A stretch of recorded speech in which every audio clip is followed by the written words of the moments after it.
பொருட்டோ அவரோட ஒரு கண்ணை ஏன் மூடியே வச்சிருக்காரு? அவருக்கு பார்வை தெரியாதா?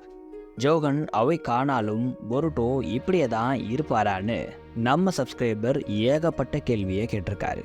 இது எல்லாத்தையும் ஷார்ட்ஸில் சொல்ல முடியாது. அதனால தான் இந்த வீடியோவை போடுறேன். முதல்ல பொருட்டோக்கு இப்போ கண்ணு தெரியாதான்னு கேட்டால் ஆமாம்.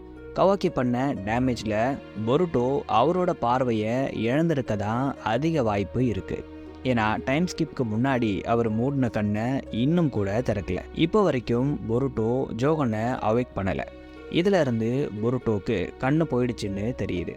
ஆனால் இது பெர்மனண்ட்டானு கேட்டால் கண்டிப்பாக இல்லை. பொருட்டோக்கு ஜோகன் அவேக்கான உடனே அவருடைய பார்வை நார்மல் ஆகிடும். அப்புறம் ஏன் கிளைமேக்ஸில் கூட அவர் கண்ணை மூடியே வச்சிருக்காருன்னு நீங்கள் கேட்பீங்க.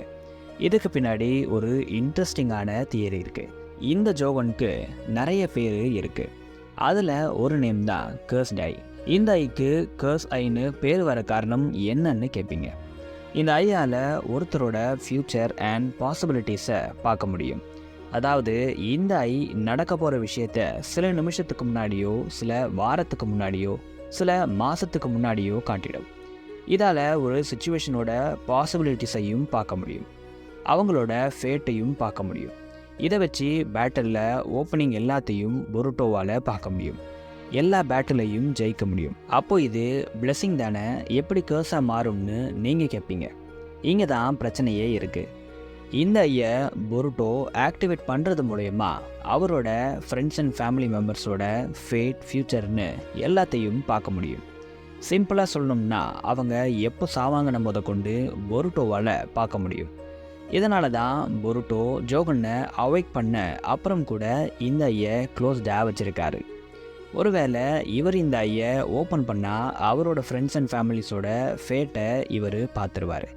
அவங்களுக்கு என்னாகும், அவங்க எப்போ சாவாங்கன்னு பொருட்டோக்கு தெரிஞ்சிடும். இதனால தான் இந்த ஐயை பொருட்டோ க்ளோஸ்டாக வச்சுருக்காரு. இதை ப்ரூவ் பண்ணுற விதமாக ஒரு சீனை பொருட்டோவில் வச்சுருக்காங்க. பொருட்டோ அண்ட் கவாக்கியோட ஃபைட் அப்போது முதல்ல பொருட்டோ இதுதான் பாசிபிள் அவுட்கம்மா, இதை உன்னால் மாற்றிக்க முடியாதா அப்படிங்கிற மாதிரியான ஒரு கேள்வியை கேட்பார். கவாக்கி இதுதான் பாசிபிள் அவுட்கம், அதாவது என்னால் மாற்றிக்க முடியாதுன்னு சொல்லுவார். அப்புறம் ஷினோபியோட டைம் முடிஞ்சிருச்சுன்னு சொல்லுவார். இவ்வளோ விஷயங்கள் நடக்கும்பொழுது கூட பொருட்டோ அவரோட ஐயை க்ளோஸ்டாக தான் வச்சுருப்பார். ஆனால் கவாக்கியோட இந்த ஸ்டேட்மெண்ட்க்கு அப்புறம் பொருட்டோ முதலாக அவரோட ஜோகனை ஆக்டிவேட் பண்ணிவிட்டு அப்புறம் தான் ஐம் ஸ்டில் அ ஷினோபின்னு சொல்லுவார். இதுக்கான மீனிங் என்னென்னா, இன்னும் கூட கவாக்கி கொண்டு வர நினைக்கிற ஃப்யூச்சரை தடுக்க முடியும், விக்டரி தனக்கு தாங்கிறத குறிக்கிற விதமாக தான் ஐம் ஸ்டில் ஷினோபின்னு சொல்லுவார். இது மூலயமா ஜோகனை யூஸ் பண்ணி பொருட்டோ ஒரு பாசிபிலிட்டியை பார்த்துட்டாருன்னு சொல்கிறாங்க. ஸோ பொருட்டோ அவரோட ஐயை க்ளோஸ் பண்ணி வச்சிருக்கிறதுக்கு இதுதான் காரணமாக இருக்கும். ஆனால் இது வெறும் தியரி தான். ஃப்யூச்சரில் தான் இது உண்மையாக பொய்யான்னு தெரியும்.